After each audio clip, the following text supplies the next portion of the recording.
लेकिन मेरी समझ में एक बात आती है, बात सिद्धांत रूप में ठीक उठाई नावेशिको ने, लेकिन इसका व्यवहारिक पक्ष मालूम क्या है नावेशिको? पॉलिटिकल पक्ष क्या है?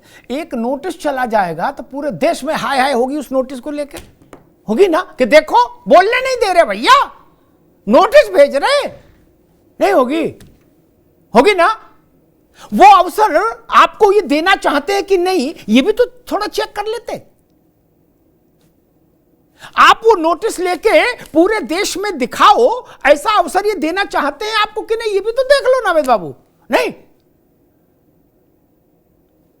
कई बार हम राजनीति में चाहते हैं कि हमको कोई नोटिस आ जाए, हमारी गिरफ्तारी हो जाए, चाहते हैं, लेकिन दूसरा ओबलाइज नहीं करता हमको, कहता ना नहीं करेंगे गिरफ्तारी।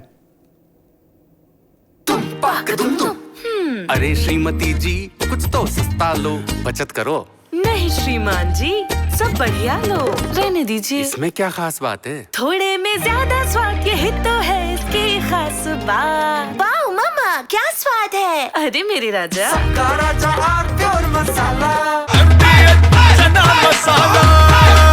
अब छोलिया हो या लोबिया, सफेद चने या काले चने, सबको मजेदार बने। कई बार मैंने अपने पत्रकारी जीवन में देखा कि नेता चाहता कि गिरफ्तारी हो जाए, मैं बस में ऐसे करके जाऊं, शाम को तो जमानत हो ही जाएगी, लेकिन पुलिस नहीं करती गिरफ्तारी। यह भी एक पक्ष है। अशोक यादव जी, भारतीय जनता पार्टी कह रही है कि आपने सबसे पहले वोट चोरी का आरोप जो लगाया, वो अपने हार के बाद जो आपने जस्टिफिकेशन दिया वो ये दिया अखिलेश यादव ने कि हर विधानसभा क्षेत्र से 20,000 मुसलमान और 20,000 यादव वोट काट दिए गए, इसलिए हम हार गए। ठीक, राहुल गांधी तो इस विषय को बाद में लाए, आपने जब 22 में हारे तब। एक बात और भी खड़ी होती है कि जब उत्तर प्रदेश में आप अपने जीवन का सर्वोत्तम प्रदर्शन करके एक चमत्कारिक स्थिति तक 24 के लोकसभा चुनाव में पहुंचे, तो वही बीएलओ था, वही मतदाता सूची थी, वही ईवीएम थी, वही स्कूल थे जहां वोट पड़ रहा था, कि कोई अलग आई थी डिजाइन की चीज? नहीं, वही घोड़े वही मैदान। अशोक जी, देखिए अमिताभ जी, वोट चोरी को लेकर के जो आंदोलन पार्टी ने शुरू किया था और उसका बाकायदे लिखा पढ़ी में शुरू किया था, मुजबानी नहीं शुरू किया था। उस वोट चोरी को जब हमारे पार्लियामेंटेरियन जब लोकसभा में, जब संसद भवन में जब उसका प्रोटेस्ट कर रहे थे, जब हमारे राष्ट्रीय मेजबान अखिलेश यादव जी बैरिकेडिंग क्रॉस कर रहे थे, न्यूयॉर्क टाइम्स में हेडिंग छपी थी कि Indian law makers protest against vote rigging. ये न्यूयॉर्क टाइम्स में छपी थी। पूरा यूपी छोड़ दीजिए, पूरे वर्ल्ड में देखा कि इंडियन लॉ मेकर्स कैसे प्रोटेस्ट कर रहे हैं अपने सरकार की वोट चोरी के खिलाफ। बहुत बड़ी बात है। इस बात को अगर भाजपा इसका रिजोनेंस नहीं महसूस कर पा रही है तो उसका सरदर्द है, लेकिन पूरे देश और दुनिया ने इस रिजोनेंस को महसूस किया कि वास्तव में भारत के लोकतंत्र में जो कि उसकी बैकबोन इलेक्शन कमीशन है, उसका सहारा लेकर के मोदी सरकार वोट चोरी कर रही है। दूसरी बात, आपने कहा लोकसभा चुनाव में आपने इतना अच्छा परफॉर्मेंस कैसे कर लिया। लोकसभा चुनाव में अगर हम लोग परफॉर्मेंस किए, 62 से 33 पर भाजपा आई, हम लोग 37 सीटें जीते, तो अगर चोरी नहीं होती तो कम से कम हमारी सीटें, अमिताभ जी, कम से 10 सीटें और हमारी बढ़ने जा रही है। तो वोट चोरी से भाजपा की जो है जो डाउनफॉल था एक सीमा तक आकर रुक गया, नहीं तो 0 रन पे आउट होने वाले थे लोकसभा में। जब इनके बड़े सबसे बड़े जो है नेता, जो अपने आप को अभी ओपी सिंह जी कह रहे थे, ब्रह्मा विष्णु महेश की बात कर रहे थे, वो तो हमारे कार्यकर्ताओं ने लगा दिया, लेकिन जो खुद अपने आप को नॉन बायोलॉजिकल कह रहा था जो व्यक्ति, उनके 3,27,000 वोट कम हो गए अमिताभ जी। अगर वोट चोरी नहीं हुआ होता तो वो भी हार जाते। आप ये स्थिति नहीं समझ पा रहे हैं। जो भाई इन्होंने ब्रह्मा विष्णु महेश की बात किया, चंपत राय ने क्या कहा, मोदी जी भगवान विष्णु के अवतार हैं, मोदी जी भगवान राम की उंगली पकड़ के मंदिर ले जा रहे हैं, मोदी जी खुद अपने आप को भगवान कर रहे हैं। तब ओपी सिंह की या भाजपा के लोगों की भावनाएं यहाँ एक रत्ती नहीं हुई। अगर किसी कार्यकर्ता ने फोटो लगा दिया राहुल गांधी जी, अखिलेश यादव जी, तेज, सबकी भावनाएं आहत हो गई। कार्यकर्ता के भावना प्रदर्शन पर जो खुद अपने आप को भगवान करा, उसको कोई भावना आहत नहीं हो रही।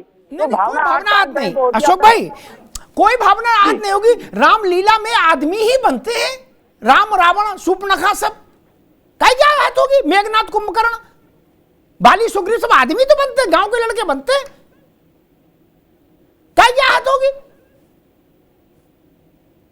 सब जानते हैं कि घर गांव का लड़का है, यही राम बना हो, ये पड़ोस वाला जो गुड्डू है ये रावण बना है, और पीछे जो खड़ा है वो महेश है जो कुंभकर्ण बन के गुटखा खा रहा है। काय को नाराज होंगे? आप सीरियसली ले लिए, ये चुटकुला ये चलता रहता है क्या?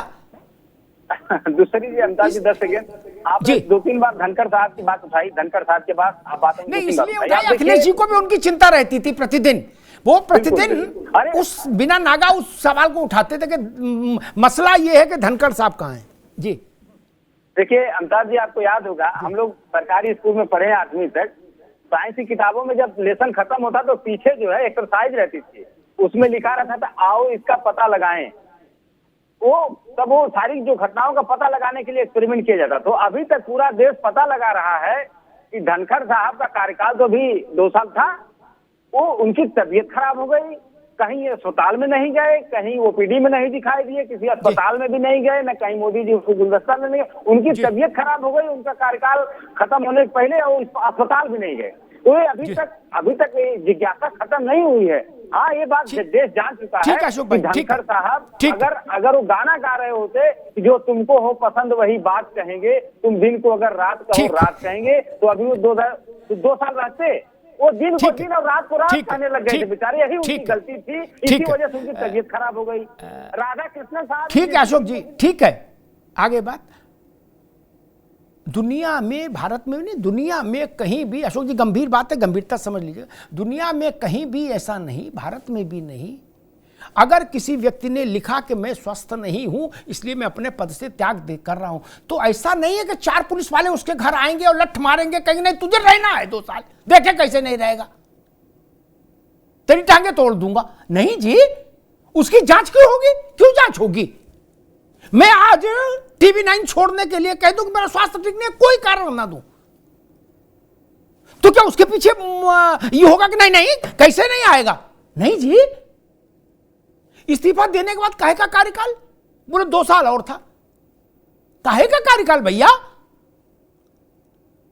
अभी अखिलेश जी पार्टी की अध्यक्ष पद से इस्तीफा दे दें तो कोई दूसरा उनको कंपेल कर सकता है कि आपने इस्तीफा कैसे दे दिया? बताओ भैया अशोक यादव, कोई बोल सकता है क्या? नहीं ना। धनखड़ से पूछना चाहिए कि काहे को दिया इस्तीफा, इलाज क्यों नहीं कराया, ओपीडी में क्यों नहीं गए, ये तो धनखड़ ही बताएंगे ना कि वो कितना बीमार है, कहां से बीमार है, कैसे बीमार है, ये तो उन्हीं का विषय। सुधा मिश्रा जी, लेकिन एक बड़ा विषय जरूर था धनखड़ का, देश के पॉलिटिकल डिस्कोर्स में वो बात आ रही थी बार बार कि धनखड़, ऐसा एक सेंस हो रहा था कि धनखड़ कहीं विलुप्त हो गए हैं, धनखड़ कहीं अपहृत कर लिए गए हैं टाइप का। धनखड़ साहब प्रकट हो गए, ठीक हो गया।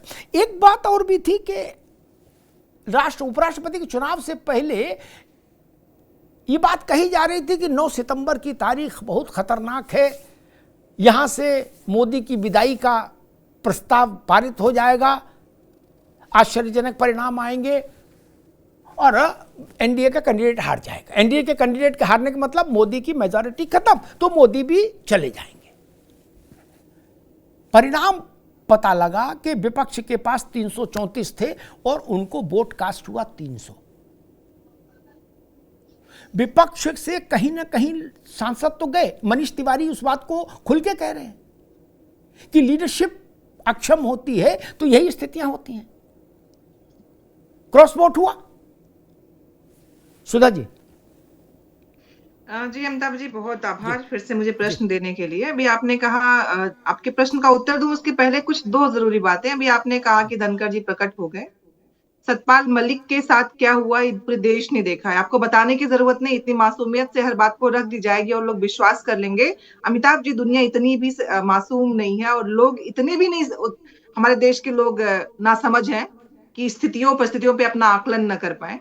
आप कुछ भी कह दें, आप कुछ भी परसेप्शन क्रिएट कर दें, आप बताएं सब कुछ चंगा सी, लेकिन ये देश देख चुका है कि संसद में राहुल गांधी जी के धक्का लगने से एक व्यक्ति ऐसा एडमिट हो गया था और उसपे सारे लोग मिलने पहुंच रहे थे, गुलदस्ता आईसीयू में भर्ती होकर और तुरंत गायब भी हो गया।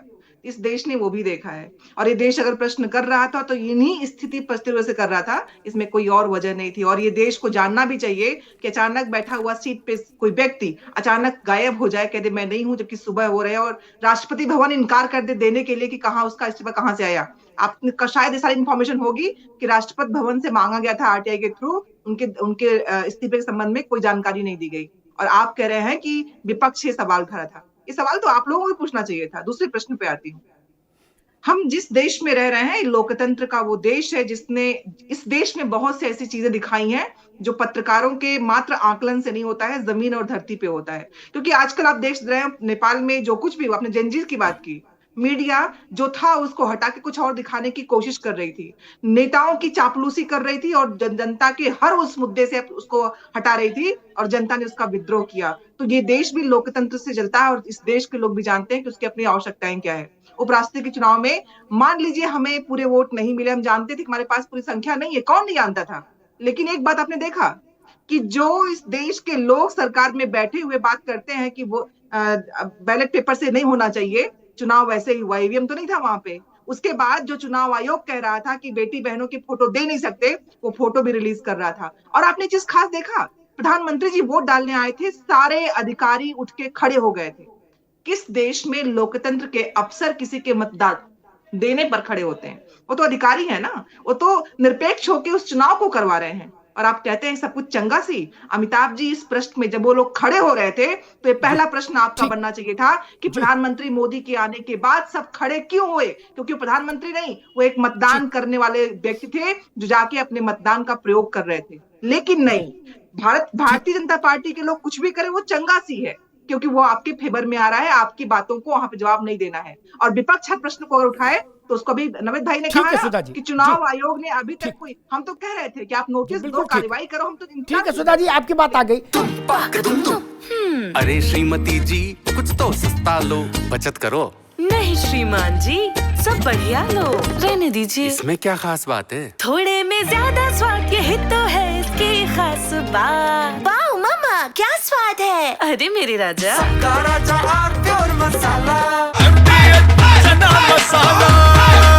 अब छोलिया हो या लोबिया, सफेद चने या काले चने, सब कुछ मजेदार बने।